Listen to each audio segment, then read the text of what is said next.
Wow தமிழா Pulse நேயர்களுக்கு வணக்கம். Ministry of labour and employment புதிய சட்ட திருத்தங்களை கொண்டு வந்திருக்காங்க. அந்த சட்ட திருத்தங்கள் என்னன்னு நம்ம பார்க்கலாம்.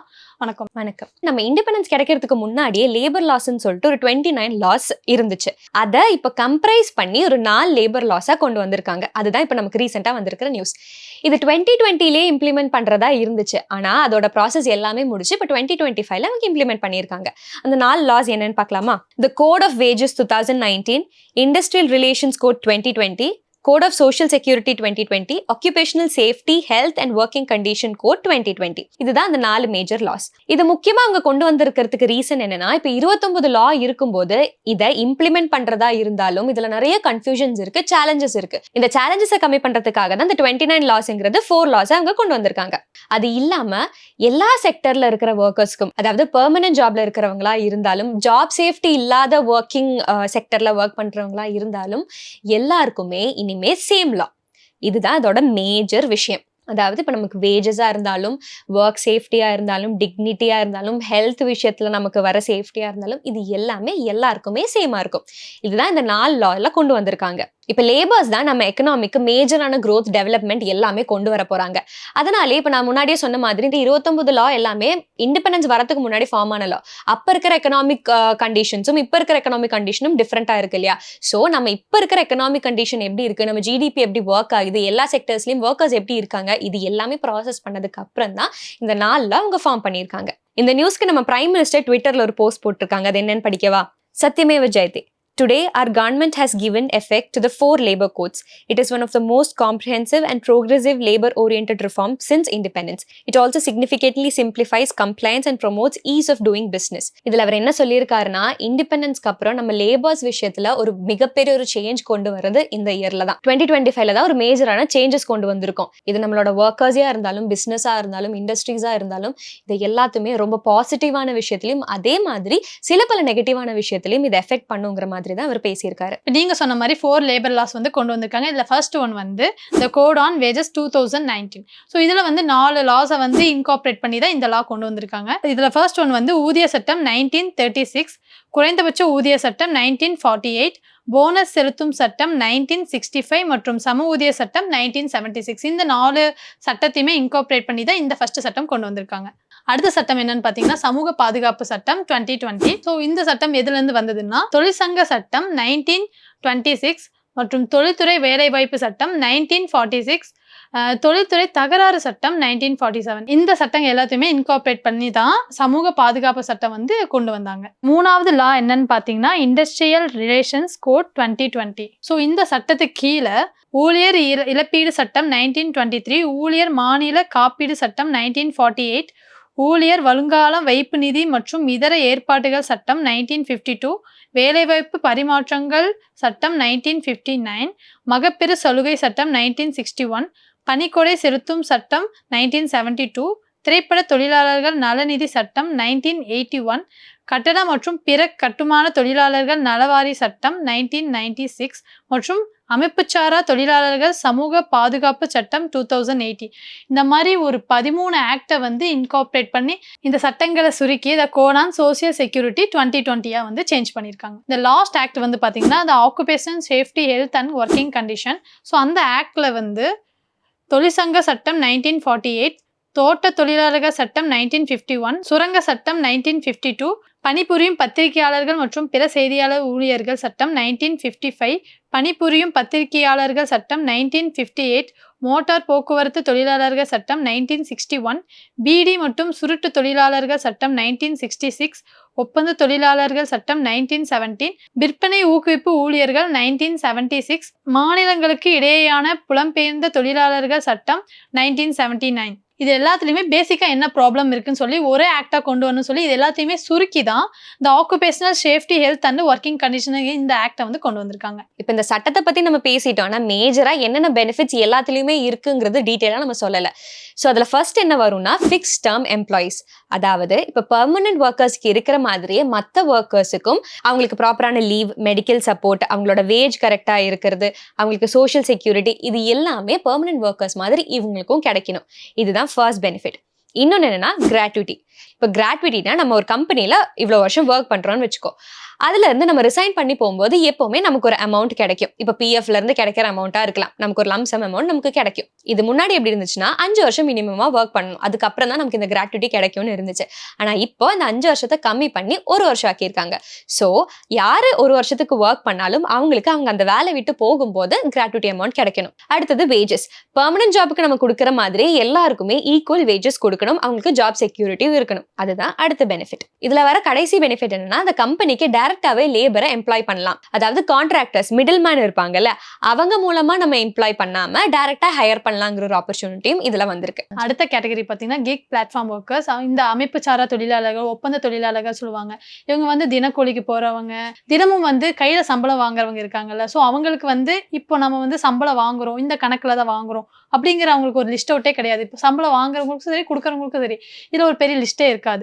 ஸோ எல்லாத்துக்குமே ஒரு கணக்கு இருக்கணும் இல்லையா? பணம் வாங்குறதா இருக்கட்டும், கொடுக்கறதா இருக்கட்டும், எல்லாத்துக்கும் ஒரு கணக்கு வேணும். ஸோ இவங்களுக்காக தான் இந்த UANங்கிறது கொண்டு வந்திருக்காங்க, யூனிவர்சல் அக்கௌண்ட் நம்பர். அவங்களோட அக்கௌண்ட்ல வந்து அமௌண்ட் கிரெடிட் ஆகிற பட்சத்தில் இவங்க சேலரி வாங்குறாங்க, இவங்க கிட்ட இருந்து நம்ம இவ்வளவு சேலரி வாங்குறோம் அப்படிங்கிற ஒரு லிஸ்ட் இருக்கும். ஸோ அதுக்காக வந்து இந்த ஆக்ட் வந்து கிரியேட் பண்ணியிருக்காங்க. இப்போ இந்த தினக்கூலிக்கு போறவங்களுக்கு ஆதார் கார்டு லிங்க் பண்ற விதமா நேஷனல் போர்ட்டல் வந்து ஒன்று கிரியேட் ஆயிட்டு இருக்கு. அது எதுக்குன்னா அவங்கள ஆவணப்படுத்தணும் அப்படிங்கிற ரீசனுக்காக அது கிரியேட் ஆயிட்டு இருக்கு. அடுத்த கேட்டகரி பாத்தீங்கன்னா கான்ட்ராக்ட் ஒர்க்கர்ஸ். இவங்களோட வேலை எப்பவுமே பெர்மனண்டா இருக்காது, இவங்களுக்கு ஒவ்வொரு டைம் ஒவ்வொரு வேலை இருக்குங்கிற மாதிரி தான் அவங்களோட ஜாப் செக்யூரிட்டி இருக்கும்.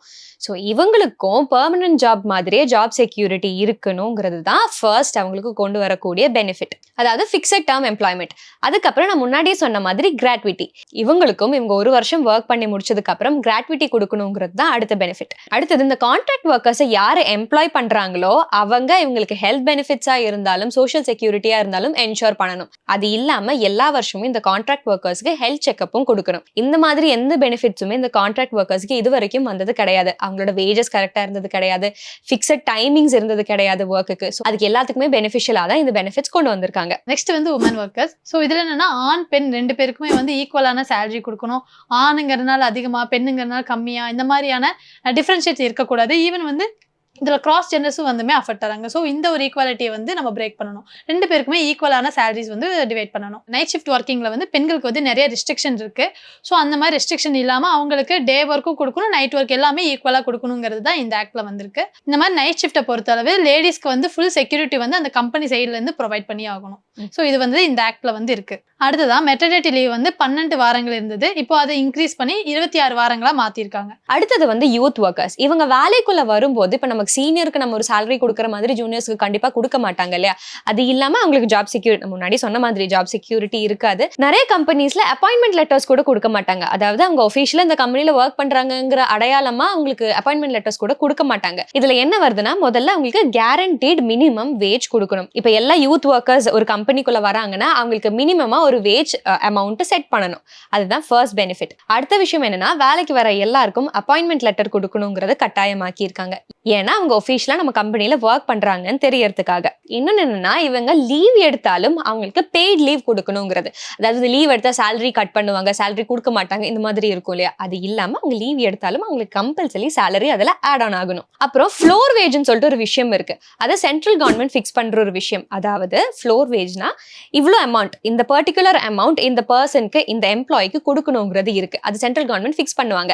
அதை ஸ்டேட் கவர்மெண்ட்டுக்கு மாற்ற முடியாது. அவங்க என்ன ஃபிக்ஸ் பண்ணியிருக்காங்களோ அதை தான் ஃபாலோ பண்ணணும். இந்த ஃப்ளோர் வேஜ் செட் பண்ணும்போது நம்ம எம்ப்ளாயர்ஸ்க்கு லிவிங் செக்யூரிட்டிங்கிறது கிடைக்கும். அடுத்து வந்து MSME ஒர்க்கர்ஸ், அதாவது மைக்ரோ ஸ்மால் மீடியம் என்டர்பிரைசஸ்ல ஒர்க் பண்றவங்க, சிறு தொழிலாம் பண்றவங்க. இவங்களுக்கு எப்படின்னா, இவங்க கம்பெனில எம்ப்ளாயிஸ் இருப்பாங்கல்ல, அவங்களோட ஸ்ட்ரென்த் பொறுத்து தான் அவங்களுக்கான பெனிஃபிட்ஸ் அவங்களுக்கு கொடுக்கப்படும். இதுல முக்கியமா வரது எல்லாத்துலயும் வர மாதிரி உங்களுக்கு மினிமம் வேஜ் கொடுக்கணுங்கிறது. அடுத்தது பேசிக்கான ஃபெசிலிட்டிஸ், நல்ல தண்ணி கொடுக்கணுங்கிறது, கேன்டீன் ஏரியாஸ், வெல்ஃபேர் ஃபெசிலிட்டிஸ், இந்த மாதிரி பெனிஃபிட்ஸ் அவங்களுக்கு கொடுக்கணும். அடுத்தது என்னன்னா, அவங்களுக்கு ப்ராப்பரான ஒர்க்கிங் ஹவர்ஸ் இருக்கணும். சிறு தொழிலாம் பண்றவங்களுக்கு அவங்களுக்கு இந்த 8 மணி நேரம் ஒர்க், 9 மணி நேரம் ஒர்க் அந்த மாதிரி இருக்காது.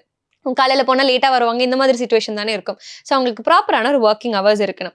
அது இல்லாம அவங்க ஓவர் டைம் ஒர்க் பண்றாங்கன்னா அவங்க எவ்வளவு நேரம் ஒர்க் பண்றாங்களோ அதுக்கேற்ற மாதிரி அவங்களுக்கு காசு கொடுக்கணும். அடுத்தவங்க லீவ் எடுத்தாங்கன்னா அவங்களுக்கு பெய்ட் லீவா இருக்கணும். இந்த ஃபெசிலிட்டிஸ் எல்லாமே அவங்களுக்கு இல்லாம இருந்துச்சு. ஆனா இந்த ஆக்ட் மூலமா இந்த எல்லா ஃபெசிலிட்டிஸுமே அவங்களுக்கு அவைலபிளா இருக்கும். நெக்ஸ்ட் வந்து பீடி சிகரெட் ஒர்க்கர்ஸ். ஸோ அவங்கள பொறுத்தளவு இந்த மினிமம் சேலரிங்கிறது வந்து அவங்களுக்கு கொடுக்கணும். ஸோ ஆக்சுவல் பார்த்தீங்கன்னா 8 to 12 ஹவர்ஸ் வந்து பேசிக்காக பண்ணணும். அதே மீறி அவங்க எக்ஸ்ட்ரா டைமிங் ஒர்க் பண்ணாங்கன்னா எக்ஸ்ட்ரா சேலரி கொடுக்கணும். சப்போஸ் வந்து டபுள் சேலரி கொடுக்க முடியலன்னா ஹவர்ஸ் கணக்கில் சேலரிஸை டிவைட் பண்ணி கொடுக்கணும். மினிமம் பார்த்தீங்கன்னா 6 months 7 months ஒர்க் பண்ணவங்களுக்கு மட்டும்தான் போனஸ் இருக்குது அந்த மாதிரிலாம் இருந்தது. ஸோ இப்போ வந்து 30 days ஒர்க் பண்ணாலே போதும், போனஸ்க்கான எலிஜிபிலிட்டிக்கு வந்து அவங்க வந்துருவாங்க. அடுத்து பார்த்தீங்கன்னா plantation workers, audio visual and digital media workers, mine workers, industry workers, textile workers, IT workers, dock workers, export sector workers. இப்போ இங்கே பார்த்தீங்கன்னா ஒவ்வொரு செக்டரையும் ப்ராப்பராக டிவைட் பண்ணி அவங்களுக்கு என்னென்ன ஃபெசிலிட்டிஸ் கொடுத்துருக்காங்கிறத சொல்லியிருக்காங்க. இதில் மேஜராக என்னன்னா எல்லாருக்குமே பேசிக்காக கொடுக்கக்கூடிய ஃபெசிலிட்டிஸ், அதாவது ஈக்குவல் வேஜ், எல்லாருக்கும் ப்ராப்பரான வேஜ், மினிமம் வேஜுங்கிறது அசைன் பண்ணி இருக்கணும். இன்னொன்று லீவு அவங்களுக்கு ப்ராப்பராக இருக்கணும். அப்படி அவங்க லீவ் எடுக்கிறாங்கன்னா அவங்களுக்கு ப்ராப்பராக பெய்ட் லீவ் இருக்கணும். அது இல்லாமல் ஹெல்த் செக்கப்ஸ், இந்த கான்ட்ராக்ட் ஒர்க்கர்ஸ், இப்போ பிளான்டேஷன் ஒர்க்கர்ஸாக இருந்தாலும், டெக்ஸ்டைல் ஒர்க்கர்ஸாக இருந்தாலும், டாக் ஒர்க்கர்ஸாக இருந்தாலும், இவங்களுக்கு ஹெல்த் செக்கப்ஸுங்கிறது 6 months ஒன்ஸோ இல்லை ஆனுவலியாச்சும் பண்ணணும். இது எல்லாமே கம்பெனியோட பொறுப்புன்னு சொல்கிறாங்க. அது இல்லாமல் இவங்களுக்கு லீகல் ரெக்கக்னிஷன் கிடைக்கணும். அதாவது அப்பாயின்மெண்ட் லெட்டர் பற்றி நான் முன்னாடி சொன்னேன் இல்லையா, அதே மாதிரி ஒரு கம்பெனியில் ஒர்க் பண்ணுறதுக்காக என்னென்ன லீகல் ப்ரொசீஜர்ஸ் எடுக்கணுமோ அது எல்லாமே எந்த வேலை பண்ணுறவங்களா இருந்தாலும் அவங்களுக்கு இதெல்லாம் கிடைக்கணும். இப்போ ஒரு ஊர்லேருந்து இன்னொரு ஊரில் வந்து ஒர்க் பண்ணி இருக்கிறவங்களுக்கு வந்து இப்போ ரேஷன் பொருட்கள் எல்லாம் வாங்க முடியாது. இப்போ அவங்க ஊர்ல போய் வாங்குற மாதிரி இருந்தது. ஸோ இப்போ இந்த ஸ்கீம்ல என்னன்னா, இப்போ ரேஷன் கார்டை இப்போ அவங்க எங்க இருக்காங்க, சப்போஸ் அவங்க பீகார்ல இருந்து இங்க வந்திருக்காங்க அப்படின்னு வச்சுட்டா, பீகார்ல அவங்க ஃபேமிலியும் வாங்க முடியும். ஸோ இங்க இருந்து இவருமே தனியா போய் அவர் இருக்கிற ஏரியால இருக்க ரேஷன் கடையில போய் அவருக்கு தேவையான பொருளை வாங்குற மாதிரியான ஒரு சுச்சுவேஷன் வந்து இப்போ கிரியேட் ஆயிருக்கு. இப்போ வந்து வெளியூர்ல இருந்து வேலை செய்யறாங்க, இப்போ வந்து கான்ட்ராக்ட் பேஸ்ல வேலை செய்யறாங்க அப்படிங்கிறவங்களுக்கெல்லாம் ஒரு ஹெல்ப்லைன் நம்பர் இருக்கு. ஸோ அவங்க வந்து துன்புறுத்துறாங்க, இந்த மாதிரி எங்களை அபியூஸ் பண்றாங்க, இந்த மாதிரி அவங்களுக்கு ஒரு இன்செக்யூர் ஃபீல் வரும்போது கான்டாக்ட் பண்றதுக்காக ஒரு ஹெல்ப்லைன் நம்பர் கொடுத்துருக்காங்க. இப்போ பெனிஃபிட்ஸ் பத்திலாம் பார்த்துட்டோம். கான்சிக்வன்ஸ் என்ன மாதிரி இருக்குன்னா, தொழிற்சங்கங்களுக்குள்ள வாக்கெடுப்புகள் நடக்கும். அதுல வந்து 51 விழுக்காடுக்கு மேல வாக்குகளை பெற்றவங்க மட்டும்தான் இந்த பொது பேச்சுவார்த்தையில வந்து உட்கார முடியும். அதுக்கு கீழே இருக்கிறவங்க வந்து அந்த பேச்சுவார்த்தையில அவரோட கருத்துக்களை வந்து எடுத்துக்கொள்ள மாட்டாங்க. இது வந்து ஃபியூச்சர்ல வந்து ஒரு கான்சிக்வன்ஸை ஏற்படுத்தும் அப்படிங்கிறது தான் இந்த இதோட கருத்தா இருக்கு. ஸோ இந்த வீடியோவில் நம்ம ப்ராப்பராக எல்லாமே கவர் பண்ணிட்டோம். என்ன லா இம்ப்ளிமெண்ட் பண்ணியிருக்காங்க, எந்த லால இருந்து இந்த லா இம்ப்ளிமெண்ட் பண்ணியிருக்காங்க, பெனிஃபிட்ஸ் என்ன, கான்சிக்வன்சஸ் என்ன, எல்லாமே நம்ம பேசிட்டோம். இந்த லா நம்ம 2021-2025 இருந்தே இம்ப்ளிமெண்ட் ஆயிருச்சு. இதை பற்றி கண்டிப்பாக அதை பார்க்குறவங்களுக்கு புரிஞ்சிருக்கும்னு நம்பலாம். நன்றி.